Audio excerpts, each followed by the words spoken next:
The night seemed like any other. It was February 15th, and the crew of the battleship Maine had been dispatched to Havana.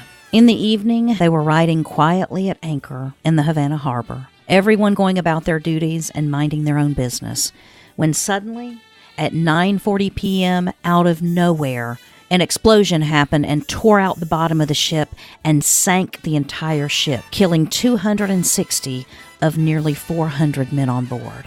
By the time the sun rose the next morning, only the twisted parts of the superstructure were visible above the water. Small boats were called in to examine the damage and try to rescue any of the injured.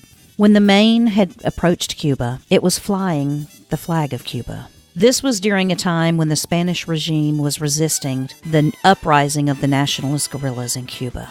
We're not for sure what happened and what actually caused the blast that killed 260 men and destroyed the battleship Maine. But we believe, from all evidence, that it was the consequence of a mine explosion. No one's ever taken responsibility for it, but after that, it did start the brief Spanish-American War of 1898. The United States was pushing for Cuban independence. The Spaniards were trying to crush the uprising. After the incident, the United States declared war on Spain. On April 25th in 1898, Congress authorized the official declaration of war against the Spaniards. By the time May 1st had rolled around, an American fleet in Manila Bay in the Philippines had annihilated an entire Spanish fleet in short order. We lost no men and only had 7 wounded soldiers from this conflict, but we handily declared victory. It was in June of 1898 that the American Expeditionary Force landed in Santiago, Cuba. Our troops were sweating in their heavy woolen uniforms, which were thoughtfully issued to help protect them from the cold. It was in that year that the soldiers were also eating what was called embalmed beef out of the tin cans. You know, we may have lost more soldiers to embalmed beef than we actually did to war. On July 1st of that year, Teddy Roosevelt's Rough Riders also were able to capture the city of Santiago, which surrendered on the 17th.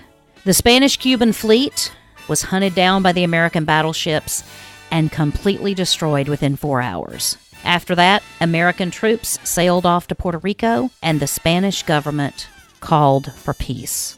It was during those years that far more Americans were killed by embalmed beef or tropical diseases like typhoid, yellow fever, and malaria than were actually killed in the course of battle. It was December of that year that a peace treaty between the United States and Spain was finally signed. Spain lost all of its colonies in the New World. The United States took control of the Philippines, Puerto Rico, and Guam. Cuba gained independence, and Theodore Roosevelt, who was then the Secretary of the Navy, earned a hero's reputation, and it was that embalmed beef in the tin that also inspired the first Food and Drug Act.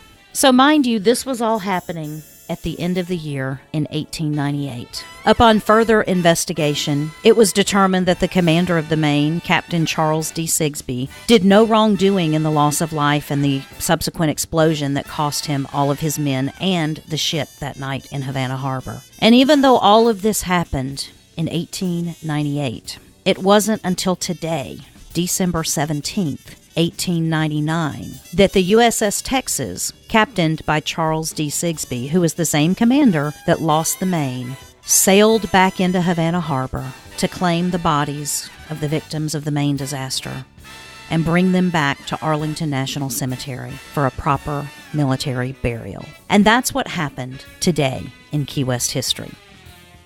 Today in Key West history is brought to you by 43 Keys Media. To learn more about our glorious past here on the Florida Keys, visit 43keys.com. You can make this and other programs an Alexa flash brief.